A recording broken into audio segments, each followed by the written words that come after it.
Alors bonjour, je m'appelle Régis Caillot, je travaille à l'Institut français de la vigne et du vin. Je suis assuré, on me demande d'assurer le transfert des connaissances. Je suis donc directeur éditorial. J'ai un passé de journaliste spécialisé en vin dans des journaux nationaux et puis aussi parfois internationaux. Mon rôle est bien sûr d'écrire, de rédiger, de mettre en forme le plus possible les travaux scientifiques des ingénieurs et de l'IFV et donc d'assurer le transfert des connaissances. Aujourd'hui, on va parler de changement climatique. On va surtout parler de variétés de vignes, de porte-greffes. Et on va le faire avec Olivier Llobrega, qui est ampélographe, agronome et œnologue à l'unité de Gaillac dans le sud-ouest pour l'IFV. Et moi, je le connais bien. J'ai envie de le qualifier presque d'aventurier. Voilà, des cépages. Il va en chercher partout. Il regarde, il va vous parler, il répondra à vos questions. Et surtout, ce que l'on veut, c'est une interaction avec le public. On n'est pas là pour asséner des choses, mais pour avoir des retours. Voilà. Et c'est ça qui est important. Et j'en profiterai, on fera parler Madame Claude Vialade qui est là. On présente deux de ses vins. C'est quelqu'un qui, elle vous le dira aussi en témoignage, qui a été un des premiers domaines à planter des cépages dits étrangers en France. Et ça vaut le coup d'avoir aussi son témoignage. Voilà, pas que celui de la recherche.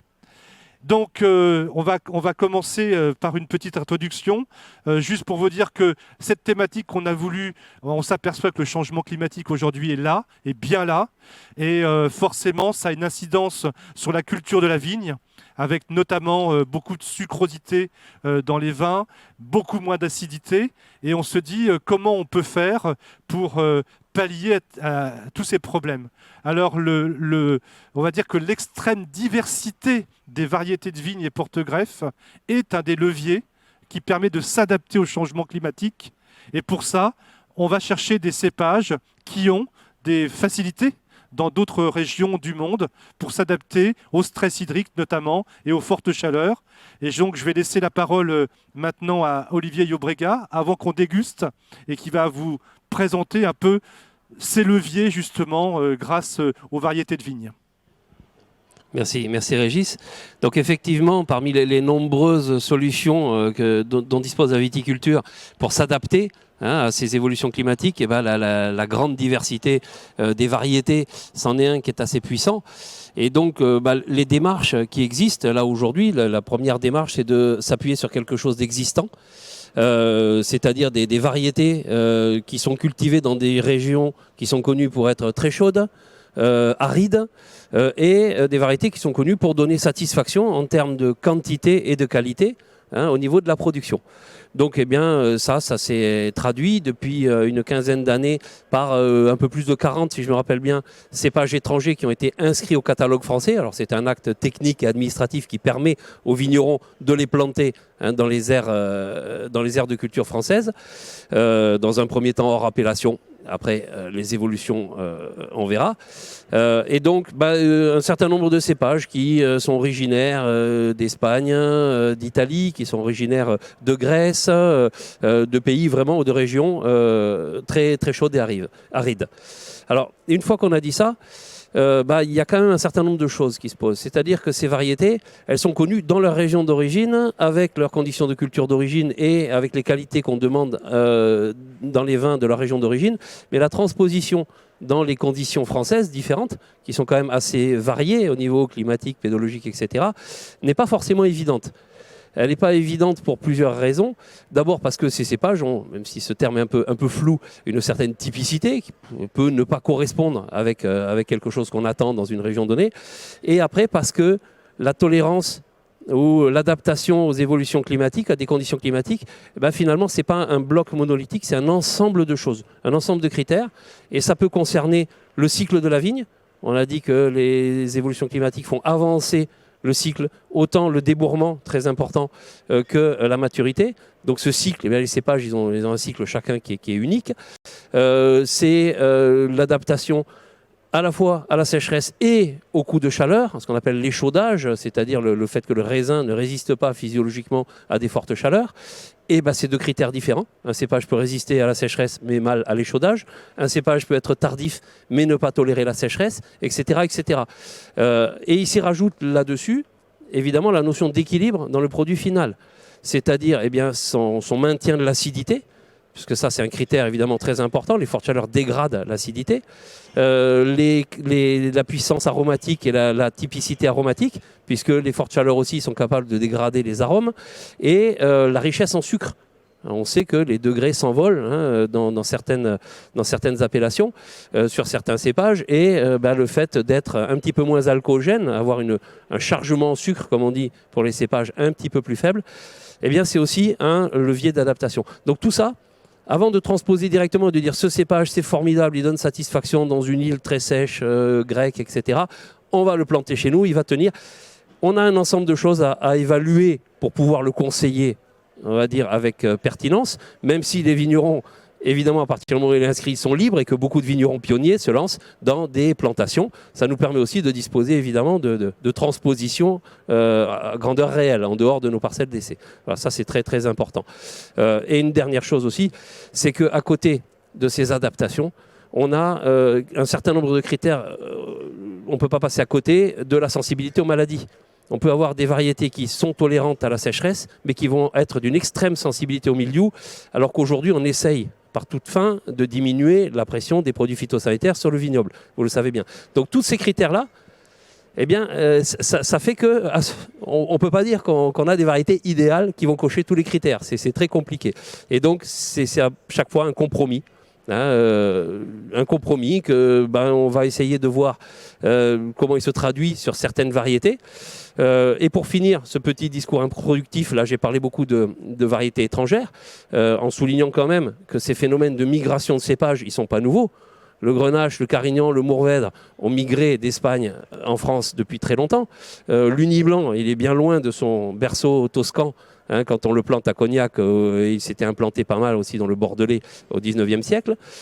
Ces migrations de cépages du sud vers le nord, qui ont correspondu à certaines époques, en particulier au Moyen-Âge avec l'optimum climatique, à des réchauffements, c'est pas nouveau. Donc c'est un phénomène qui a tendance à augmenter avec la mondialisation, on va dire, avec la mondialisation des échanges, mais c'est pas nouveau.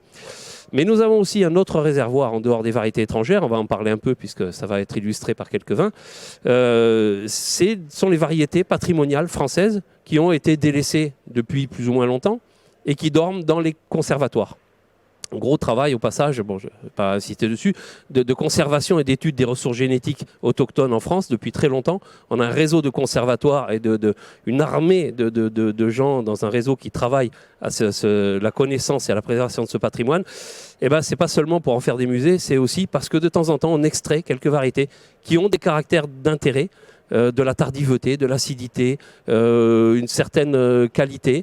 Et donc, dans les cépages autochtones des différentes régions, on a aussi un certain nombre de solutions. Et là aussi, depuis quelques années, une quarantaine de variétés patrimoniales ont été inscrites au patrimoine, au catalogue français, pardon. Ça ouvre les possibilités de remise en culture par les vignerons. On a aussi des solutions autochtones, pas seulement parmi les variétés étrangères. Voilà, donc maintenant je m'arrête parce que ça peut durer longtemps et on va commencer à déguster un premier vin et on parlera, je répondrai à vos questions. Voilà. Bon, je vous l'avais bien dit, c'est un passionné. Donc voilà, il fait ce travail-là en parcourant toutes les régions de France, d'Europe et d'ailleurs aussi. Il va même très loin parfois jusqu'en Arménie. Vous m'entendez bien là de votre côté, c'est bon? Donc là, on va déguster un premier vin. Donc une variété dite étrangère, originaire donc du Portugal, qui s'appelle le Verdeiro et qui est planté d'Espagne, pardon, je dis du Portugal, pardon, d'Espagne, vous pouvez m'excuser, et qui est planté donc dans l'Aude, dans les Corbières exactement. Et ce cépage-là, on peut voir comment il peut s'adapter justement en France. Et on a la chance aujourd'hui d'avoir avec nous Madame Claude Vialade qui est ici présente Elle ne savait pas qu'on présentait son vin. Je l'ai rencontrée hier. Je lui ai dit, si vous voulez venir témoigner, bah, c'est formidable. Ça permet l'échange avec le public. Donc, on lui passera la parole là tout à l'heure. Voilà, c'est un vin. Enfin, il va vous en parler, bien sûr, Olivier, donc, qui est planté un petit peu en moyenne altitude, on va dire. Hein. C'est un cépage planté en moyenne altitude depuis à peu près 8 ans, si j'ai bien compris, qui a été planté il y a 8 ans. Et vous allez voir que ça s'adapte à une certaine fraîcheur que l'on n'a pas forcément dans cette région-là. Et vous avez vu que la couleur, c'est un beau vert pâle, hein, c'est très, très beau. Le nez est très floral, avec une belle acidité déjà au nez. C'est un vin qui est puissant en bouche, hein, qui est quand même assez puissant, avec qui se répand, qui se garde en bouche et qui en plus a l'avantage d'avoir, je trouve, une belle rétro-olfaction. Olivier, si tu veux nous dire un mot sur le Verdero notamment et sur le vin. Oui, alors le Verdero, effectivement, il est connu pour résister, être tolérant à des périodes de sécheresse, au vent desséchant, etc. Après, c'est un cépage qui a plutôt un cycle qui est plus précoce que la majorité des variétés qui sont cultivées dans cette zone-là. Donc, il a un débourrement plutôt précoce, il a une maturité qui ne fait pas partie des maturités tardives, mais avec la capacité de garder un bon équilibre et un intérêt aromatique. Alors, il y a plusieurs voilà, essais qui ont montré que c'était une variété qui était capable de produire des arômes de type thiol quand c'était vinifié en l'absence d'oxygène. C'est une variété qui est considérée comme aromatique, hein, à juste titre, et qui permet de garder un bon équilibre. Alors, je ne suis pas étonné qu'elle soit effectivement cultivée dans une zone un peu plus fraîche sur cet essai-là, parce que son cycle n'est pas un cycle tardif. Voilà ce qu'on peut dire de cette variété, quoi. Et c'est un descendant du savagnin. Au passage. Voilà. C'est le monsieur qui est là. Voilà. Bonjour. Quel type de taille est appliqué pour ce cépage-là? Là, on va demander à Madame Claude Vialade, hein, ça sera plus simple. Merci Madame Vialade. Hein. Oui, bonjour à tous. On est sur une taille haute et on travaille beaucoup maintenant sur le port retombé de plus en plus désarmant. La production est autour de 35 hectos par hectare. C'est un cépage qui est connu pour ne pas avoir une grosse fertilité sur les yeux de la base. Alors là, c'est de la technique de taille. Et donc, c'est un cépage, effectivement, qui peut avoir des très petits rendements si on le taille très court. Voilà, donc il faut un petit peu, effectivement, trouver des systèmes de taille au moins avec des baguettes de longueur intermédiaire pour avoir une fertilité correcte. Voilà. On va repasser la parole à Madame Vialade, parce qu'on va lui demander, moi ce qui m'intéresse, c'est de savoir votre expérience, c'est-à-dire pourquoi avoir introduit dans votre vignoble du Verdero, mais aussi de l'Albarino que l'on va déguster juste après. Madame Vialade. Bon, je vais peut-être me présenter et être obligé de parler de moi en toute modestie. Donc, je clôture une carrière sur le commerce international dans une entreprise audoise qui était le Val d'Orbieu, qui est devenu Vinadéis, qui est devenu Invivo. Ensuite, j'ai fait 5 ans de syndicalisme viticole. C'est du travail que j'ai réalisé, qui a été structuré les appellations du Languedoc avec le terroir de Boutenac, l'appellation Corbière. Et puis, j'ai monté les domaines Oriol, qui est une société exportatrice, qui est un projet politique au départ. On est dans une région, le Languedoc-Roussillon, où il y a un peu de notoriété en matière de vin. Et pour moi, il était essentiel de créer de la valeur ajoutée, de l'identité, d'exporter les vins pour faire rentrer de l'argent chez les vignerons et de pouvoir les sédentariser en milieu rural. Aujourd'hui, les domaines Oriol, c'est 12 millions de bouteilles à l'international et j'ai le redoutable privilège, c'est le dossier le plus fort et le plus sensible actuellement, de transmettre la société à un de mes fils. Un des projets que j'avais, après avoir travaillé, dégusté des vins dans le monde entier, c'était d'introduire des cépages exogènes en Languedoc. Je suis une généraliste, je ne suis pas un technicien de la viticulture, mais en matière de travail général, j'arrive à impulser des projets. Et il y avait donc un projet qui me tenait à cœur, après avoir travaillé sur les cépages mondiaux, sur les cépages autochtones comme les vieux Carignans. On a des collections de 30, 50, 50 tendage, sans tendage pour des Carignans, après avoir travaillé sur des aramons, sur des alicantes bouchées. Je voulais sur la désalcoolisation, sur les métisses. C'est du travail qu'on a réalisé avec l'INRA de Pêche Rouge, qui est né Larine Arnois, Légiodola, le Portant et le Marcelan, qui a trouvé ses lettres de noblesse en étant introduit dans la plupart des appellations, mais pas encore en Languedoc. Et il me restait un projet, c'était d'introduire des cépages autochtones.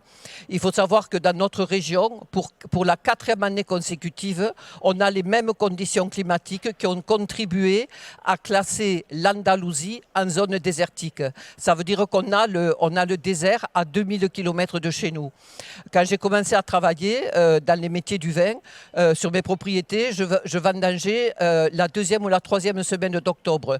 Maintenant, c'est la 1re ou la 2e semaine de septembre. C'est-à-dire qu'en moins d'une génération, on a pratiquement récupéré 5 à 6 semaines sur les vendanges. Et j'ai vu le degré alcoolique des vins augmenter. Comme vous tous, on a vu la mode de Parker, surtannisé, suralcoolisé. Et j'étais un peu effrayé de voir que le vin qui est parti de l'alimentation partait vers un univers qui était totalement hors du nôtre. Et donc j'ai voulu faire une expérience, c'était d'implanter des cépages exogènes.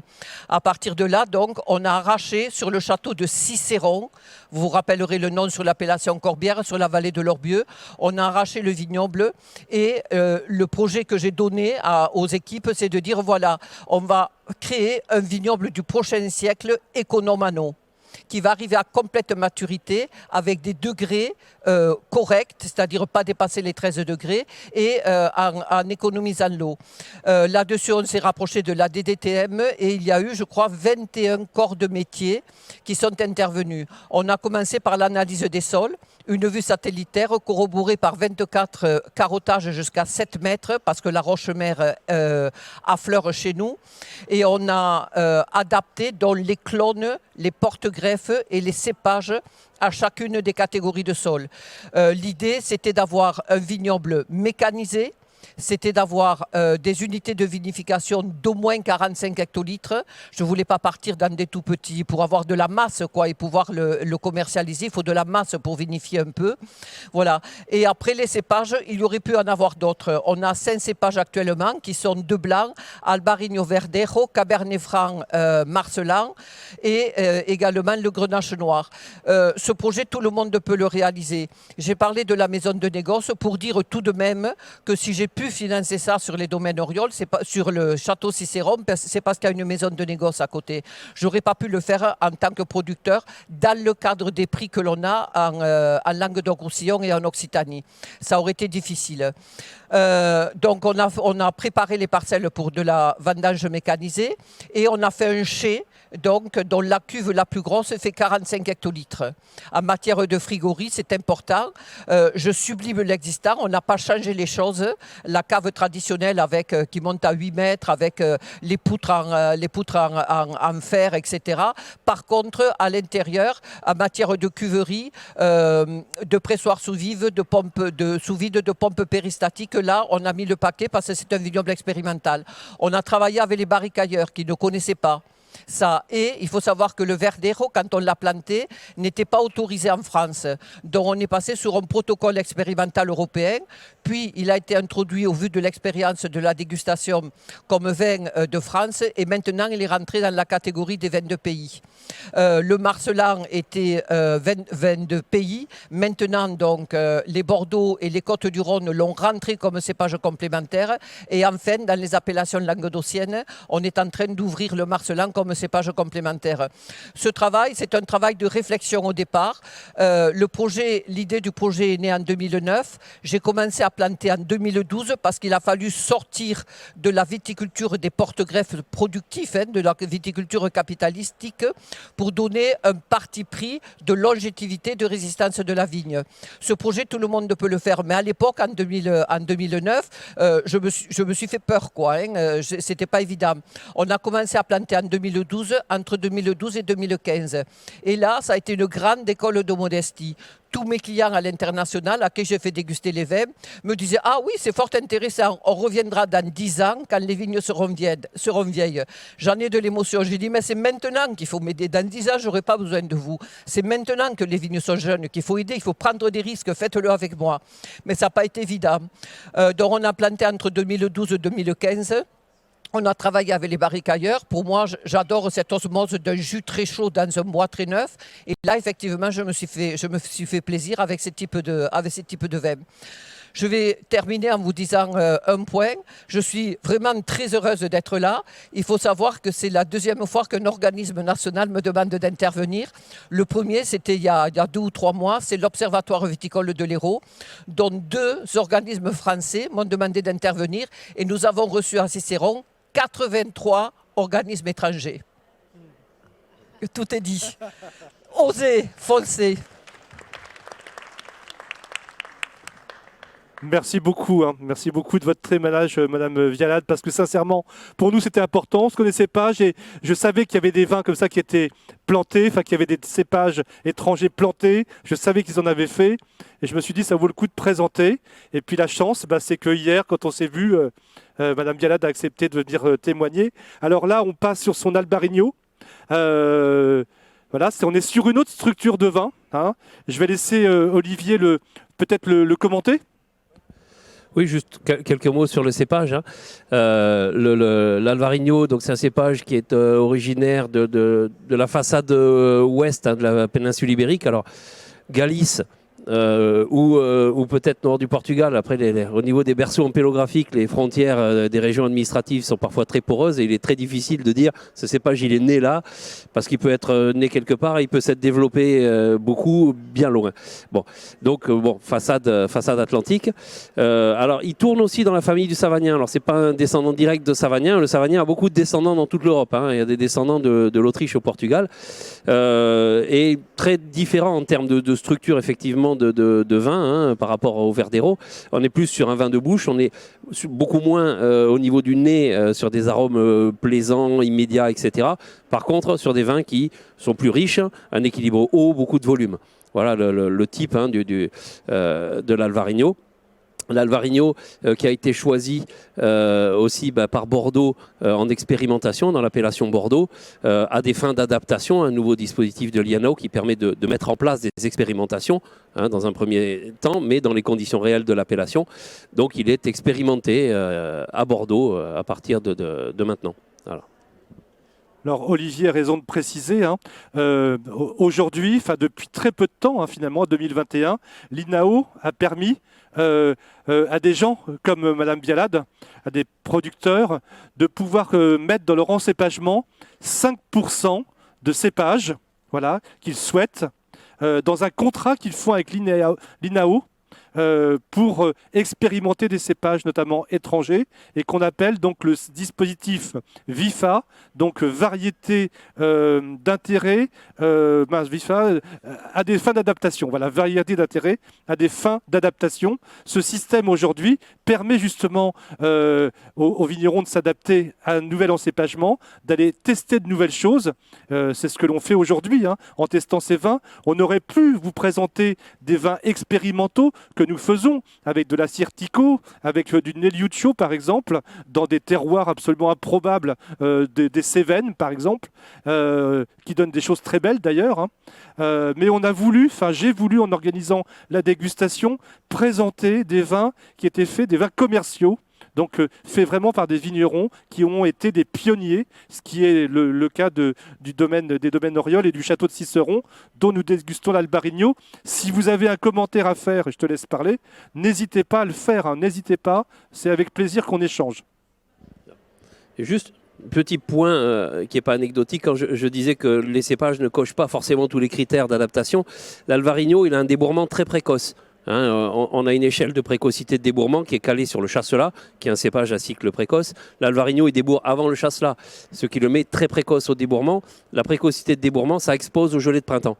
Voilà. Donc les gelées de printemps, étant donné que le débourrement est sous l'influence d'une somme de température hivernale, les gelées de printemps, plus ça débourre tôt, plus au mois fin avril, on a des risques, même avant, d'avoir des gelées dévastatrices. Donc voilà, c'était un exemple de l'Alvarinho qui coche beaucoup de cases en termes d'adaptation, mais pas toutes. Voilà.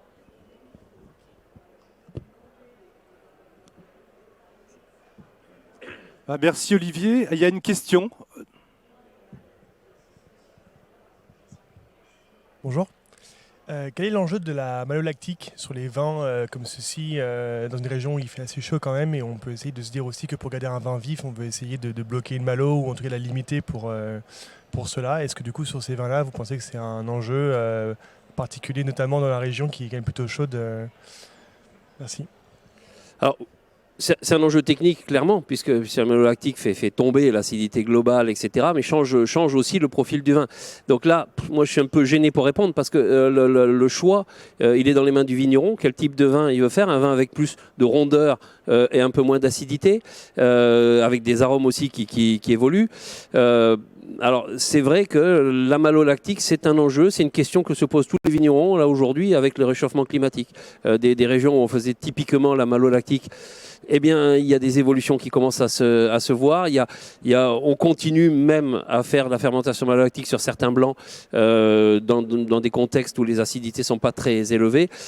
Je n'ai pas de réponse technique à cette question, c'est un choix vigneron. Voilà. Alors là, c'est Olivier qui va vous commenter le vin, parce qu'il est vraiment à l'origine avec le domaine qui est présenté. C'est le domaine Plaisance-Pénavert, donc dans le sud-ouest. Et c'est un cépage un peu étonnant, vous allez voir, qui est ressurgi, je dirais, du catalogue, justement pour l'adaptation au changement climatique. C'est le buisselet blanc. C'est un 2021 que nous dégustons, comme les vins précédents d'ailleurs. Et je laisse Olivier vous en parler et vous le présenter, parce que c'est une belle histoire, quoi. Voilà. Alors, je vais essayer de faire très court. Le buisselet, jusqu'en 2008, c'était uniquement un nom dans la littérature. On n'avait pas de cépage en collection original qui s'appelait buisselet. Alors, c'est un cépage originaire du sud-ouest qu'on trouvait uniquement mentionné sur le vignoble de Fronton. Et même sur une toute petite, au départ, qui était une sous-appellation, on va dire une petite appellation du vignoble de Fronton, qui est l'appellation Villaudric, quand il y avait des appellations d'origine simple avant des AOVDQS. Bon. Et en fait, ce cépage, c'était un nom. Et en collection, on n'avait rien. On avait quelques feuilles d'herbier dans la collection nationale. Et un jour, au détour d'une conversation avec un vigneron, il m'a dit « Mais j'ai un voisin, il a une parcelle, elle a plus de 100 ans, et il me dit qu'il y a du buisselet dedans. » On a dit « Alors, c'est typiquement le genre de choses qui nous intéresse. » Donc, on est allé voir. Et effectivement, au milieu de... Je crois que j'en ai identifié 22 ou 23 cépages dans cette parcelle, avec le monsieur qui me disait « Elle est là depuis la Révolution française », ce qui était un peu exagéré, je pense. Mais il y avait des souches très anciennes, ça c'était... C'est indéniable. Et il y avait effectivement cette variété qui génétiquement s'est avérée inconnue et dont les feuilles, au niveau ampélographique, correspondaient à des feuilles d'herbier qui étaient conservées depuis les années 50 avec le nom de buisselet sur la même commune. Donc on a pu mettre un nom sur cette variété, on l'a rentrée en collection et on l'a expérimenté. On a fait des petites vinifications qui ont immédiatement montré un potentiel très intéressant. Fronton, c'est un terroir très chaud qui dégrade beaucoup d'acidité. La négrette, qui est le cépage principal de Fronton, est un cépage peu acide. Et dans ces conditions-là, ce cépage s'est montré avec une belle structure acide, avec une maturité tardive, et finalement plutôt bien adapté en termes de qualité de produit, de production, de quantité aussi, à ce vignoble-là. Et là, aujourd'hui, il y a un tel engouement sur cette variété qui n'existait pas il y a encore quelques années. Bon, nous l'avons inscrite au catalogue à la demande des viticulteurs de Fronton, après quelques années d'essai. Et aujourd'hui, Fronton est en train de mettre en place finalement une appellation. Alors c'est l'objectif à long terme, parce que créer une appellation, c'est long, mais veut développer une appellation Fronton blanc, alors qu'à ce jour, elle n'existe pas. C'est le Fronton, ça n'existe qu'en rouge et en rosé. Et une appellation monocépage autour de ce cépage emblématique, identitaire, qui avait quasiment disparu, le buisselet. Voilà, donc le cheminement d'une variété qui n'existe pas, finalement, ou à part dans la bibliographie sous forme d'un nom, à une variété possiblement d'ici quelques années peut-être structurant une nouvelle appellation, c'est une trajectoire qui est quand même pas banale. Voilà. Alors, à ce jour, j'ai écrit un article. Ouais. À ce jour, il y a très peu de vignerons, puisque le temps aussi de multiplier le matériel végétal, hein, ce qui nous sert à multiplier le cépage, partant de quelques souches dans une vieille parcelle, etc., en passant par les étapes de multiplication. Il n'y a que quelques vignerons qui produisent du buisselé. Vous en avez un des premiers, il y a quelques vignerons pionniers. Mais là, aujourd'hui, c'est parti. Il y a des plantations assez importantes sur le vignoble de Fronton. Voilà.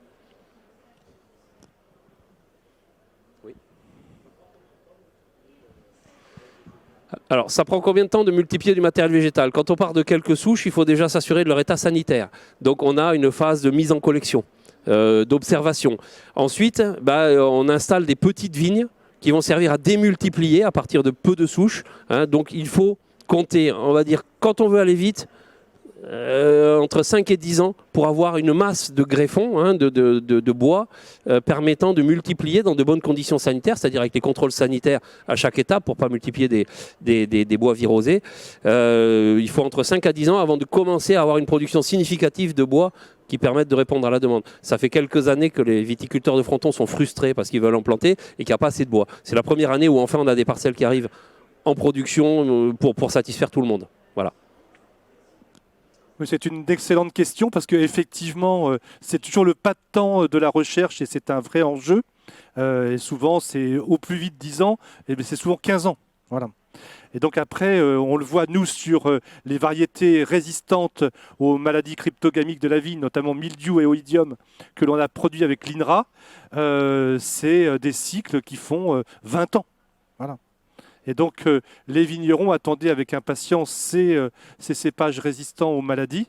Et on a vu en 2018 notamment, même si ce n'est pas l'objet du sujet là aujourd'hui, mais c'est sur quand même les variétés de vignes, on a vu en 2018, dans une année très très dure d'un point de vue mildiou, dans les parcelles qui étaient des parcelles de variétés résistantes, avec juste parfois sur 1 hectare, 1 point de mildiou sur une feuille, et c'est tout. Alors que partout ailleurs, c'était atteint. Donc vous voyez, c'est de la recherche qui met du temps, mais une fois qu'on y arrive, c'est à la disposition des vignerons. C'est le travail de l'Institut français de la vigne et du vin d'intégrer tous ces cépages-là, de les créer et de les inscrire, les faire inscrire au catalogue officiel, voilà, des vignes cultivées en France. Olivier en parlera 100 fois mieux que moi. Il faut savoir qu'en France, aujourd'hui, grâce au travail qui a été fait par tous les partenaires de la sélection vigne, dont fait partie l'IFV, les chambres d'agriculture, des organismes en Charente, etc. Il y a 20 000 individus différents qui sont conservés aujourd'hui dans ces conservatoires, et donc que les vignerons peuvent aller rechercher justement pour adapter leur vin au changement climatique notamment. Donc c'est un travail qui est fait, qui est souvent ignoré, donc on en profite aussi pour le dire, quoi. Voilà. Hein, sachez que le pas de temps de la recherche, c'est long, mais au moins derrière, il y a 20 000 individus différents. C'est pas fait exprès, mais figurez-vous que le buisselé est aussi un descendant de Savagnin.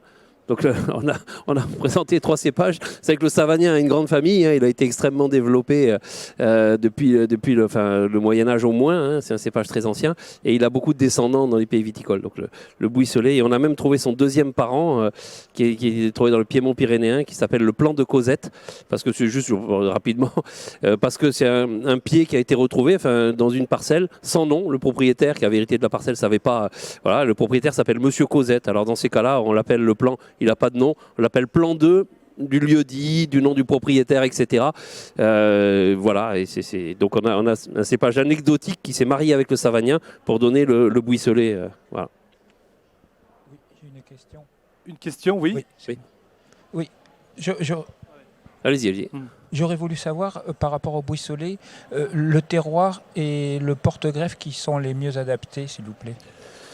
Alors, le buisselé apparemment s'épanouit bien dans les terroirs graveleux. Hein. Il y a beaucoup à Fronton, c'est les terroirs qui sont constitutifs de l'appellation. Hein. Limonaux, graveleux, sont des terrasses, anciennes terrasses du Tarn.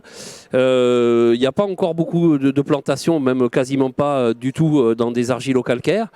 Il n'y a pas de raison qu'ils s'y sentent mal. Hein. Simplement, c'est un cépage qui a une forte acidité. Donc c'est le niveau de maturité dans les terroirs où le régime hydrique est plus régulier, etc., qui peut répondre. Après, au niveau porte-greffe, il ne faut pas trop forcer sa vigueur. C'est une variété qui a tendance à être assez vigoureuse. Donc des porte-greffes de vigueur modérée sont en général bien adaptés. Voilà, on ne cherche pas trop à aller forcer la vigueur du buisselet, ce n'est pas la peine. Voilà.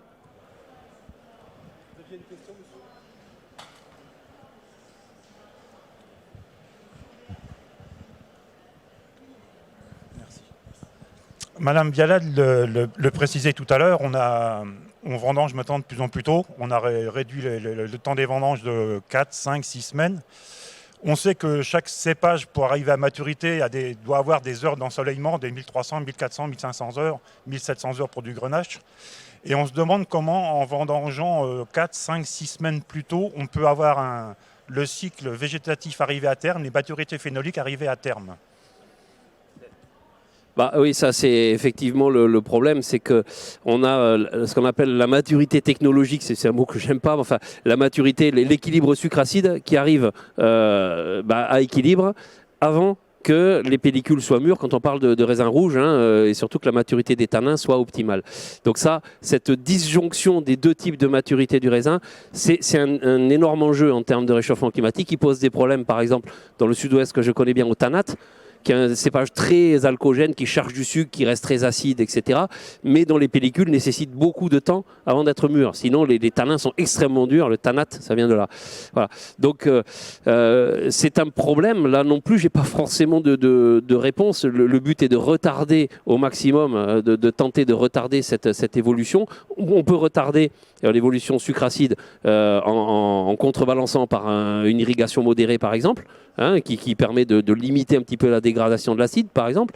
Mais à ce jour, c'est vrai que c'est un enjeu. Donc, l'idée aussi, c'est de mesurer ces choses-là et de trouver des cépages qui ont des cycles un petit peu de maturation des tanins et de maturation technologique qui ne sont pas si disjoints que le tanat, par exemple, qui est un exemple un peu caricatural, quoi. Voilà. Un tanat, pour que les pellicules soient mûres, aujourd'hui, certaines années, il est à 18 degrés, quoi. Voilà. Vous voulez faire un commentaire, Madame Bialade ?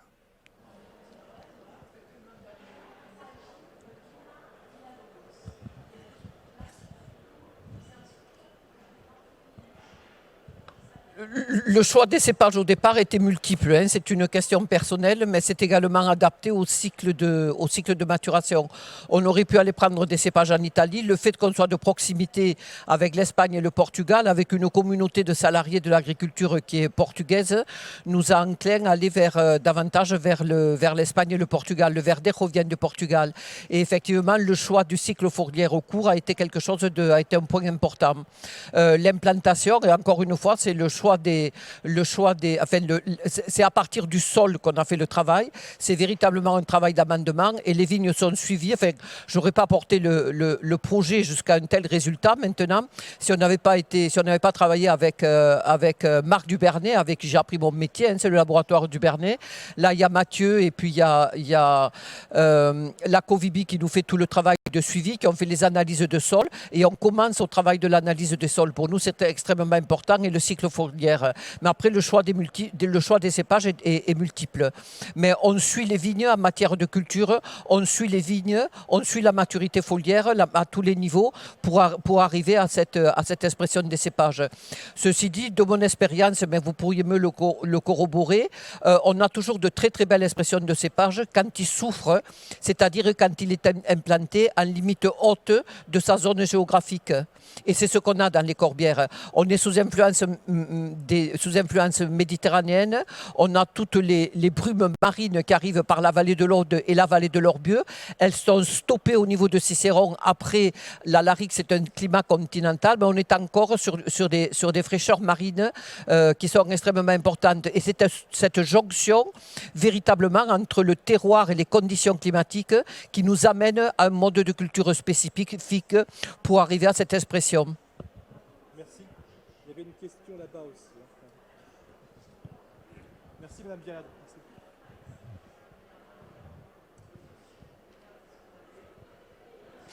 Hello. Just to ask. Juste pour vous demander si vous savez quel serait le résultat de la culture dans un sol sablonneux. Quels seraient les résultats? Non, je ne sais pas, dans un sol sablonneux, je ne sais pas exactement. Sur la culture du verdero dans des sols sableux, je sais qu'en Espagne, il est cultivé sur parfois des arènes un peu acides, mais en France, il y en a 15 hectares recensés seulement à ce jour, donc pas beaucoup de références sur sol sableux. Non. Après, bon, c'est quand même un cépage à cycle précoce. Peut-être que les sols sableux qui ont tendance quand même à avancer un petit peu les maturités, c'est peut-être pas, on va dire, intuitivement comme ça le terroir le mieux adapté, quoi. Voilà. Juste en commentaire sur le buisselet, on sent quand même qu'il y a une certaine puissance, une belle acidité. C'est très aromatique, je trouve, un peu fermentaire sur cet aspect-là, sur cette cuvée-là en particulier. Mais si quelqu'un veut faire un commentaire, parce que c'est pas tous les jours que l'on déguste du buisselet, donc si vous avez un commentaire, n'hésitez pas, on le prendra volontiers avant de passer au prochain vin qui va vous être servi maintenant. Puisqu'on change de registre et on va passer sur un rosé qui est donc un Nieluccio qui est fait en IGP Saint-Guilhem-le-Désert et qui est du Val Montferrand à côté de Montpellier. C'est le domaine Saint-Clément à Saint-Clément-des-Rivières et ça porte un très joli nom d'ailleurs. Ça s'appelle Petit Soir d'été. C'est donc un rosé 100% Nieluccio, donc cépage italien, de 2021. Alors, le Nieluccio, il s'appelle Sangiovese en Italie. Il y a pas mal de Nieluccio en Corse. Qu'est-ce qu'il y a? Il y a un problème? Moi, j'ai un problème de goût de... Est-ce que vous pourrez changer, Michael, s'il vous plaît? Cette partie-là, le vin était bouchonné. Si on peut en servir une autre bouteille. Ah ouais, alors... Voilà. Oui, alors c'est un cépage qui a un cycle long, c'est-à-dire qu'il a un débourrement précoce, toujours ce problème de débourrement précoce pour certaines variétés, mais une maturité qui est très tardive. Alors comme c'est un cépage à grosse baie, avec un rapport jus-pellicule qui n'est pas en faveur de la concentration tannique, les vins, c'est pas les tanins, quand on fait des vins rouges de Nieluccio, c'est pas les tanins qui les caractérisent, c'est plutôt un équilibre, une rondeur. On a de grands vins de Nieluccio, mais il ne faut pas chercher la puissance tannique, c'est pas sa marque de fabrique, les grosses baies. Et par contre, effectivement, il est souvent valorisé en rosé parce que les équilibres en rosé sont très très satisfaisants dans les régions chaudes, avec un bon maintien d'une base acide. Voilà.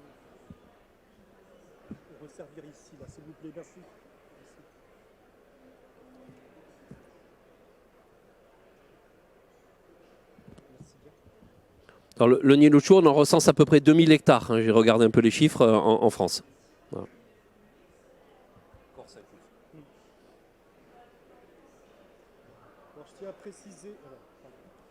Donc, je tiens à préciser que le domaine Saint-Clément à Saint-Clément-des-Rivières, donc dans l'Hérault, c'est à côté de Montpellier, est un domaine qui est en HVE 3.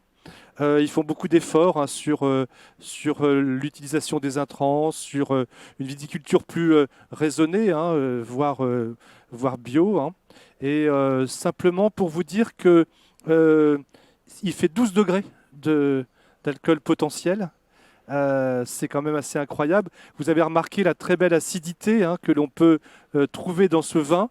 Alors moi, je dirais que c'est un vin d'apéritif, mais c'est aussi un vin qui a une structure pour faire tout un repas. Repas méditerranéen aussi, bien sûr.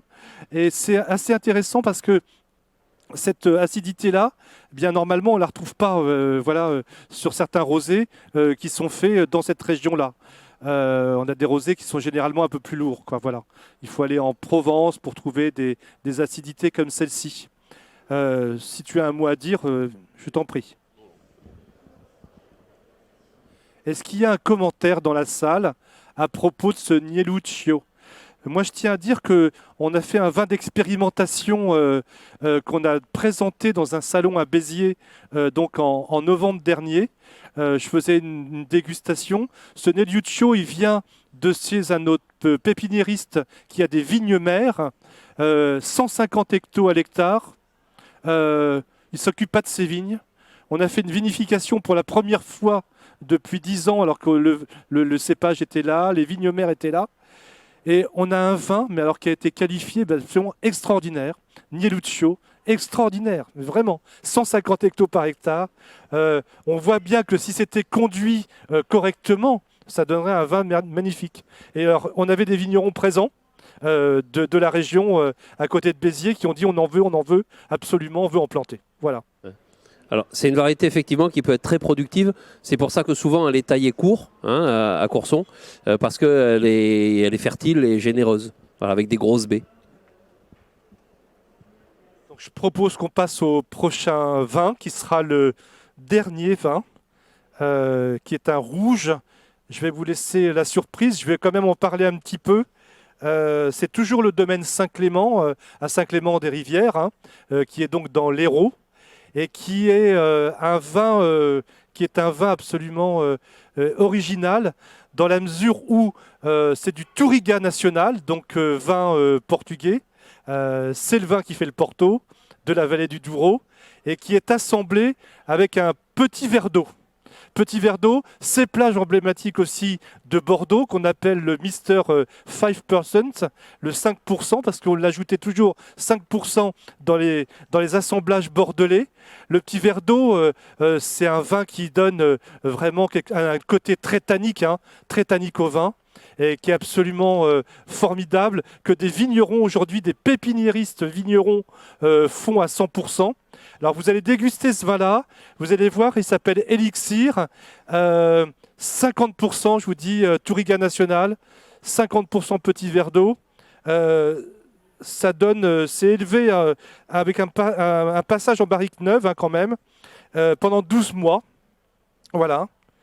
Et c'est un vin qui est sur des sols argilo-calcaires, avec un microclimat, m'ont-ils dit, je les ai vus hier, ils sont exposants ici, vous les trouverez en hall 4 E413 si vous voulez déguster d'autres vins, et ils sont sur les bords du Lez, donc, et il y a des entrées maritimes qui rentrent, qui favorisent, me disent-ils, voilà, une viticulture, enfin, du moins une maturité différente.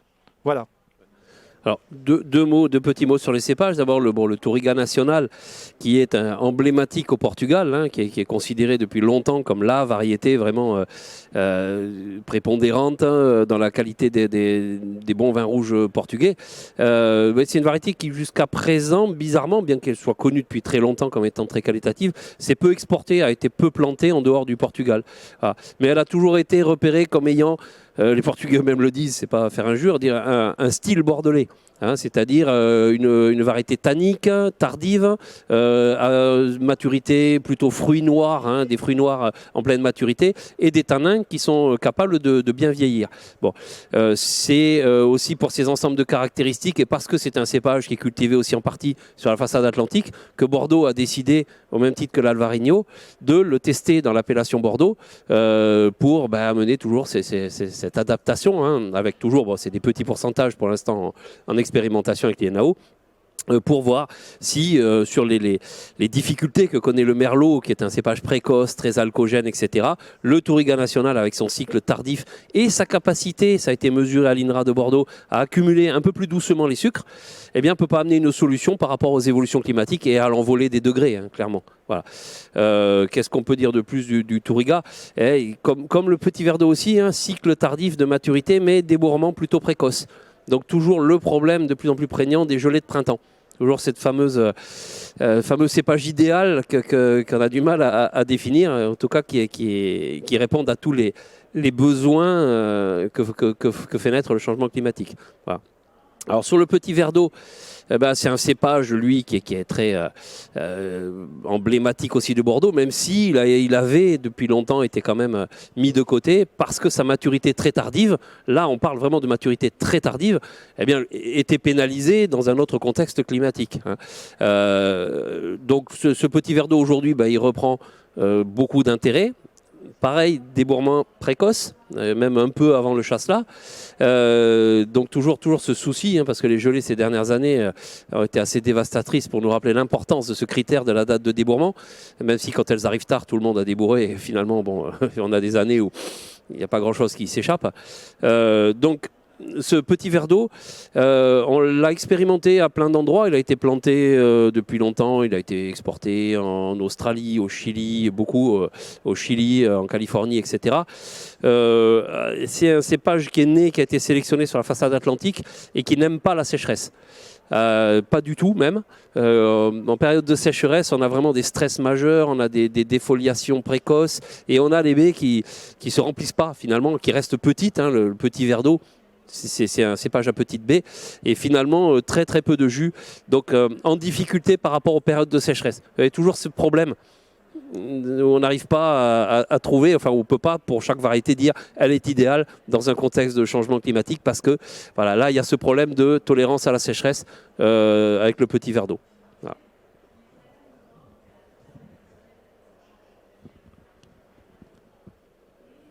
Alors là, il s'ouvre un petit peu. Hein. Moi, sur la bouteille que j'ai eue, j'avais un petit côté presque foxé hein, sur le nez, mais qu'on ne retrouve pas du tout en bouche. C'est un vin quand même qui est avec des tanins fins, mais quand même qui est assez tannique. Hein. Le petit verre d'eau derrière 50%, ça veut dire des choses. Il y a des extractions douces hein, qui sont faites pendant la vinification, justement pour faire travailler un peu tout ce côté tannique. Hein. Moi, je trouve que ce sont des vins qui vont, le Touriga National notamment, hein, que peut-être on retrouvera à Bordeaux d'ici 10-15 ans, hein, voilà, et qu'on va trouver de plus en plus de toute façon dans nos vignobles, parce qu'il y a un besoin d'adaptation. Moi, je trouve que c'est dans une caractéristique des notes qui sont effectivement notes qui sont proches des vins bordelais, quoi. Et c'est pas complètement stupide d'associer Touriga National et Petit Verre d'eau, et puis de le faire, parce que je le répète, c'est quand même fait à côté de Montpellier, quoi, voilà. Donc avec des étés quand même qui sont très chauds, quoi. C'était un petit mot à dire à nouveau, pas de problème. Je voulais vous dire une petite anecdote quand même, parce que je vais le citer. Parce que Olivier, bien sûr, c'est un ami, mais aussi c'est son professeur d'ampélographie. Il y a le professeur Jean-Michel Boursicot de Montpellier Supagro, qu'on adore tous ici, et qui est vraiment un des plus grands spécialistes mondiaux hein, de l'ampélographie. Un jour, il faisait un voyage d'études en Australie, et puis les Australiens étaient très fiers de lui montrer l'Albarino qu'il développait depuis quelques années. Et puis, quand même, il regarde les feuilles et ça, et puis il me dit, mais c'est pas de l'Albarino. Les enjeux commerciaux derrière étaient énormes, puisque le vin était déjà commercialisé. Et il fait, c'est pas de l'Albarino. Il dit, non, on ne te croit pas, c'est pas possible. Il dit, bah, écoutez, je prends des bois, je les ramène à Montpellier, et puis ils sont analysés. Et c'était du savagnin, c'est ce qu'il leur disait. Donc vous imaginez derrière la catastrophe. Donc comme quoi, il faut aussi avoir des spécialistes d'ampélographie avant de planter certains cépages. Et la fin de l'histoire, c'est marrant parce qu'il y a deux histoires identiques avec la même personne, Jean-Michel Boursicot, avec deux fins différentes. Quand Jean-Michel Boursicot avait déterminé que ce qui était pris en partie pour du merlot au Chili, c'était finalement de la Carmenère, le Chili a réagi, mais la Carmenère avait disparu en France et en a fait son cépage emblématique. Les Australiens ont arraché le savagnin qui commençait à développer, qui leur donnait satisfaction en termes de commerce et de qualité de vin, et ont replanté de l'Albarino parce que ils avaient dit qu'ils vendaient de l'Albarino, il fallait absolument qu'ils plantent de l'Albarino. Peu importe, on va dire que finalement le consommateur trouvait son compte dans le fait de vinifier et de vendre du savagnin. Voilà, c'est deux démarches complètement différentes avec à la base de deux constats qui est une erreur ampélographique au départ. Voilà, avec deux façons de réagir complètement différentes. Il n'y a plus de savagnin, à ma connaissance, commercialisé en Australie. Voilà.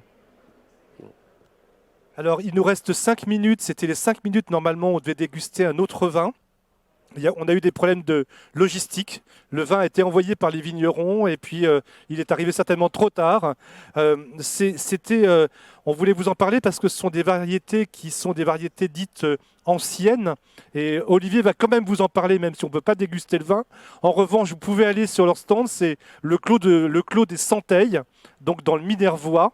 Voilà, il est en hall 4 E420, pas loin du château Ciceron d'ailleurs, que vous pourrez dont vous pouvez déguster les vins, c'est juste en face. Et sincèrement, là, c'est des assemblages qui sont faits avec du Riverinque, avec du Morastel, on dit là ou le, je ne sais plus, le Morastel qui nous vient d'Espagne, et puis d'autres cépages, notamment le Yad, moi que je ne connaissais pas, je l'ai dit franchement.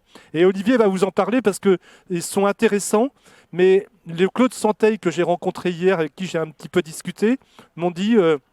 on a un problème avec ces cépages, on est très heureux, mais ils sont pas plus, ils font pas de débourrement tardif, même plutôt précoce d'ailleurs, avant la Syrah, ou après la Syrah, m'a dit plutôt. Mais c'est surtout qu'ils sont heureux parce que c'est leur garantie des vins chaque année à 12 degrés. Ce sont des cépages qui produisent peu d'alcool en fait. Hein. Voilà. Je te laisse en parler. Oui, en général, disons, c'est l'illustration de l'intérêt qu'on peut avoir sur certaines variétés patrimoniales régionales qui avaient été abandonnées. Alors, les raisons de l'abandon des cépages, parfois, c'est pas monolithique. Il y a une vraie typologie. Parfois, on ne sait pas pourquoi des cépages ont été abandonnés. Simplement, ils n'avaient pas de notoriété, ils n'ont pas été replantés, faute de connaissances finalement suffisantes. Après le phylloxéra surtout. Voilà. Mais parmi les centaines de variétés qu'on a dans les collections et qui ne sont pas inscrites au catalogue, qui sont des variétés patrimoniales, certaines qui n'ont pas de nom, hein, encore une fois, il y en a qui effectivement ont des caractères intéressants, ils sont peu alcoogènes. C'est le cas de l'Oyade, qui est un frère du cinsault, ou une sœur. C'est le cas du Terré, le Terré noir, qui lui a un cycle très très tardif au niveau de la maturité. C'est un cépage qui mûrit très très tard, 4 ou 5 semaines après le chasselas, ce qui est assez considérable. Donc c'est l'illustration de l'intérêt de ces variétés. L'assemblage, eh bien, c'est l'assemblage, c'est l'art traditionnel, on va dire, des vins, en particulier dans certaines appellations. Le fait d'avoir associé différents cépages, mais toujours en cherchant cette caractéristique de degré modéré et de tardiveté pour contrebalancer un petit peu les évolutions. Voilà, c'était une démarche intéressante. Bon, c'est dommage qu'on n'ait pas le vin pour l'illustrer, mais bon, c'est l'occasion de placer un petit couplet sur l'intérêt de rassembler et d'étudier les ressources génétiques dont on dispose. Voilà. Voilà, bien écoutez, nous arrivons au terme de cette dégustation, de cette masterclass, parce que la dégustation, bien sûr, ça a illustré, mais il y avait un propos aussi, qui, je le rappelle, est quand même l'intérêt que la recherche fasse en sorte, que les organismes de recherche fassent en sorte de faire progresser l'encépagement pour les vignerons. Si tu as un mot de conclusion, Olivier. Juste pour terminer, il faut toujours terminer par une ouverture large. Là, on parle de ressources qui existent dans les vieux cépages traditionnels des régions, des pays étrangers, etc. Mais il y a aussi un travail de création variétale qui est en cours aujourd'hui, de croisement, avec deux grandes têtes de chapitre. La résistance aux maladies, puisque l'objectif de tout le monde étant de limiter les intrants phytosanitaires autant que possible. Malheureusement, il faut tenir compte de la réalité des maladies, il ne faut pas l'oublier quand même. Et donc, il y a une création variétale intense de croisement, d'hybridation pour obtenir de plus en plus de variétés qui soient à la fois satisfaisantes au niveau qualitatif et résistantes aux principales maladies. On n'aura jamais rien qui résiste à tout. Mais enfin, les premières variétés aujourd'hui qui sont polygéniques, enfin qui sont solides au niveau des résistances mildio-oïdium, ça permet une diminution de 80% des traitements. Ce n'est pas l'épaisseur du trait, on est sur 80% de réduction des traitements. Donc c'est pas rien. Mais aussi, l'autre domaine qui est travaillé, c'est évidemment tous ces aspects de tolérance aux évolutions climatiques, de contrebalancer un petit peu ces évolutions néfastes à la quantité et à la qualité du vin. Et donc, à terme, l'objectif, ce sera de cumuler dans une variété un cycle tardif, une tolérance à la sécheresse, une tolérance aux coups de chaleur et des résistances aux maladies. Donc ça ne peut se faire que ça, on parle de très long terme, puisqu'on fait des croisements. On a des marqueurs génétiques, des analyses qui nous permettent dans les descendants de dire « Ah, celui-là, il résiste à telle maladie, c'est bon, on va le garder. » Mais on n'a pas ce genre d'analyse qui nous permet de dire « Celui-là, il va tolérer la sécheresse. » Donc ça, il faut l'évaluer après par d'autres moyens. On a tout un ensemble aujourd'hui de mesures qui sont faisables, mais il faut planter des vignes et les mesurer. Donc c'est des travaux vraiment à long terme. Voilà, mais ce genre de travail est engagé un petit peu partout dans le monde d'ailleurs.